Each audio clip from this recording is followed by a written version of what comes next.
Levitico 19. Ang Ginoo miingon kang Moises, sultihi ang tibok Israel. Pagbalaan kamo kay ako, ang Ginoo nga inyong Dios, balaan man. Tahura ang inyong inahan o ang inyong amahan, ug tumana ang akong mga adlaw nga igpapahulay. Ako mao ang Ginoo nga inyong Dios. Ayaw pagdangup ngadto sa mga Diyos o paghimog mga tinunaw nga larawan aron inyong simbahon. Ako mao ang Ginoo nga inyong Dios. Kung maghalad kamo mananap ingon nga halad sa pakigdait o kung buot kamo nga dawaton ako kini, kanon ninyo kini sa adlaw gayud sa paghalad niini o sa pagkaugma bahinuon. Ang mahisalin sa ikatulong adlaw kinahanglan sunugon. O dili na kini mahimong kanon kay hugaw naman kini o dili na kini dawaton. Apan ang mukaon niini makasala kay gipasipad-an man niya ang butang nga balaan alang sa Ginoo busa hinginlan siya gikan sa iyang mga kabanay. Kung mangani kamo sa inyong yuta, ayaw ilakip pag-ani ang anaa sa daplin, ug ayaw hagdawa ang nahibilin. Ayaw usab hutda pagpamupo ang inyong parasan, ug ayaw pamunita ang nangahulog nga mga ubas. Ibilin kini alang sa mga kabus ug sa mga langyaw. Ako mao ang Ginoo nga inyong Dios. Ayaw kamo pangawat, ayaw kamo pagnilinimbungay o pagbinakakay, ug ayaw usab panumpa ug bakak ginamit ang akong ngalan, kaysa ingon, gipasipad-an ninyo ang ngalan sa inyong Dios. Ako, mao si Yahweh. Ayaw pahimusli o kawati ang inyong isikatawo. Ayaw pag-ugmay ang paghatag sa suhol sa usa ka mamumuo.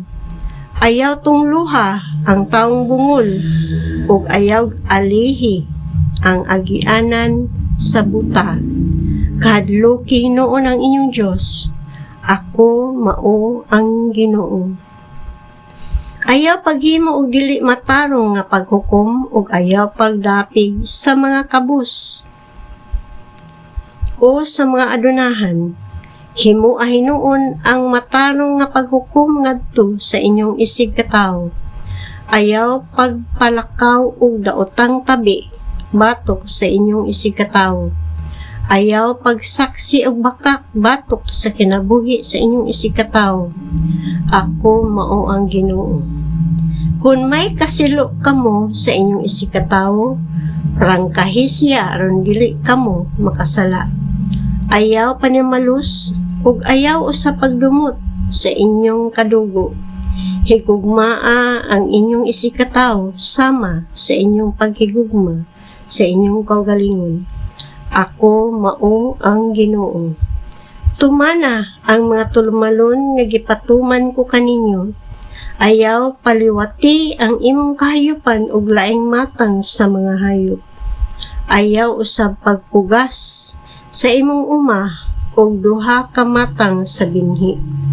Ayaw pagsulob og bisti nga hinimo gikan sa duha ka matang sa panapton. Kung ang usa ka lalaki makikilawas sa usa ka babaeng ulipon nga pangasaw-unon sa laing lalaki ug ang babaeng ulipon wala pa malukat o kahatagi sa iyang kagawasan, himuon ang usa ka husay bahin sa nahitabo. Dili siya patyon kay ang babae wala pa man kahatagi sa iyang kagawasan. Apan ang lalaki magadala og laking karnero sa putahan sa tolda nga tagbuanan, ingon nga iyang halad ngadto sa Ginoo tungod sa paglapas. Ginamit ang turong karnero ang pari maghimo sa seremonya sa pagpapasasala sa atubangan sa Ginoo alang sa maong lalaki tungod sa iyang nahimo o pasayloon siya.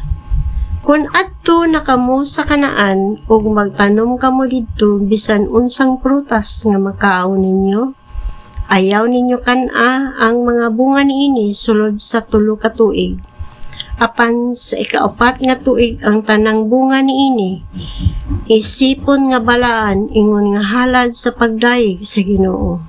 Sa ika-5 tuig makakaon na kamo sa bunga niini ug muhatag kini kaninyo daghang bunga.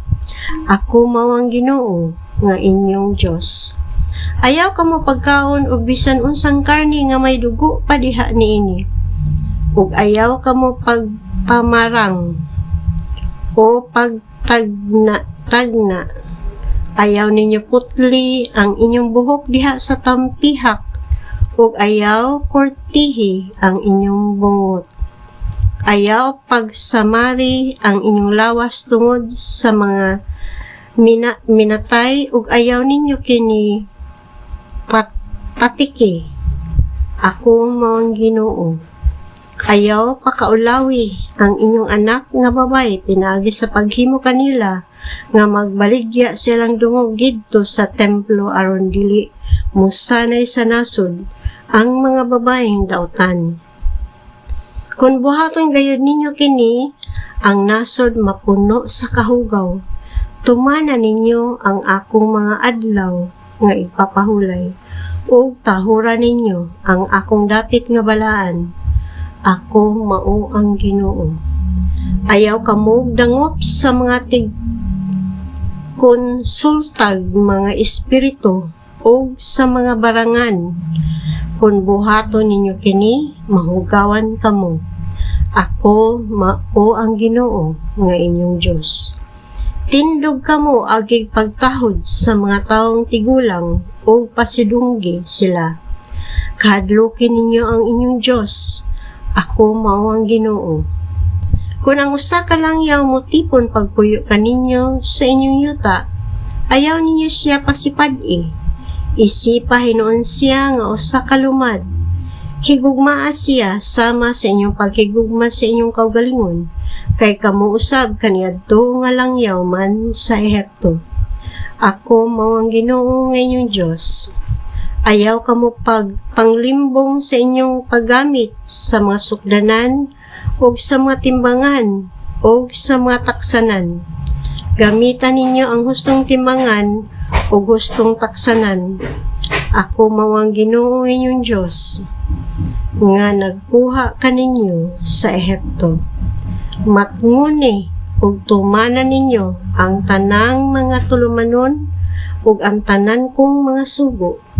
Ako mao ang Ginoo.